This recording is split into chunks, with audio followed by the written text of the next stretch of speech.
ఎటువంటి సర్జరీ లేకుండా sciatica, spondylitis, frozen shoulder కి కేవలం 45 నిమిషాలలో నొప్పి లేని అత్యాధునిక చికిత్స ప్రాణ పెయిన్ క్లినిక్. విశాఖ జిల్లాలో సంచలనం సృష్టించిన హనీ ట్రాప్ వ్యవహారం రోజుకో కొత్త మలుపు తీసుకుంటుంది. ఇప్పటికే హనీ ట్రాప్లో పోలీసులు ముగ్గురిని అదుపులోకి తీసుకుని విచారిస్తున్నారు. ఈ క్రమంలో మాజీ ఎంపీ హర్షకుమార్ కలగజేసుకోవడంతో అనేక అనుమానాలు వ్యక్తమవుతున్నాయి. ఈ కేసుతో ఎటువంటి సంబంధం లేని ఆయన ఎందుకు కామెంట్స్ చేశారనేది ప్రశ్న. ఆ వ్యాఖ్యలతో వివాదం కొత్త మలుపు తిరిగినట్లయింది. దీంతో ఈ వ్యవహారం ఏ మలుపు తిరుగుతుందో అని అటు పోలీసులు ఇటు రాజకీయ వర్గాల్లో ఆసక్తికర చర్చ సాగుతోంది. విశాఖకు చెందిన జాయ్ జమీనా అనే యువతి ఆన్లైన్లో డబ్బున్న వారిని ప్రలోభపెట్టి అనంతరం వారిని బుట్టలో వేసుకుని చనువుగా మెలిగి వీడియోస్, ఫోటోస్తో బ్లాక్మెయిల్ చేస్తూ డబ్బులు లాగుతోందనే సమాచారంతో పోలీసులు సదరు యువతిని అరెస్ట్ చేశారు.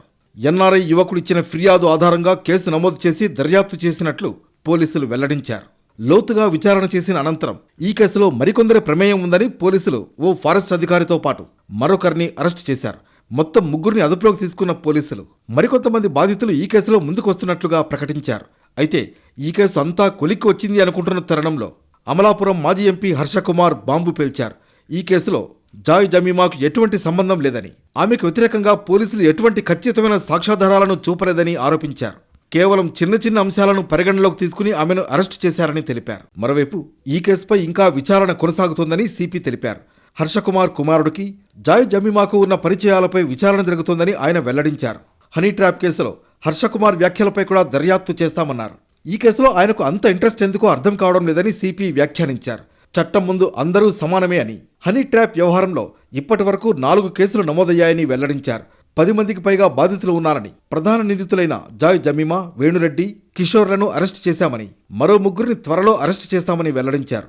బీజేపీకి సంబంధించిన ఒక చోటా నేత ఈ వ్యవహారంలో ఉన్నట్లు ప్రచారం జరిగిందని, అయితే అతనికి బీజేపీతో సంబంధం లేదని తమ విచారణలో తేలినట్లు కమిషనర్ వెల్లడించారు. వేణురెడ్డితో పాటు చాలా క్రైమ్స్ ఇద్దరు కలిసి ప్లాన్ చేశారండి, ఎగ్జిక్యూట్ చేశారండి. 2 కేసులు ఎఫ్ఐఆర్లో వేణురెడ్డి పేరు కూడా ఉంది.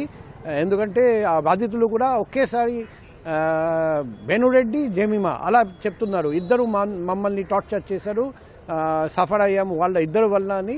అంటే వేణురెడ్డి చాలా ముఖ్యమైన పాత్ర వహించారని మేము యూపీ వరకు టీం పంపించాం అతన్ని పట్టుకురావడానికి.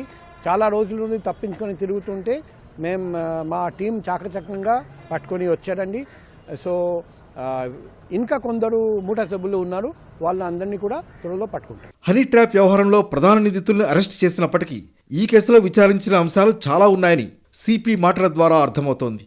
దీంతో ఈ కేసు మరిన్ని మలుపులు తిరుగుతుందోననే ఆసక్తి నెలకొంది. ముఖ్యంగా ఈ కేసుకు సంబంధించి మాజీ ఎంపీ రంగంలోకి దిగడంతో పోలీసులు కూడా కేసును మరింత పకడ్బందీగా విచారించేందుకు సన్నద్ధమవుతున్నారు.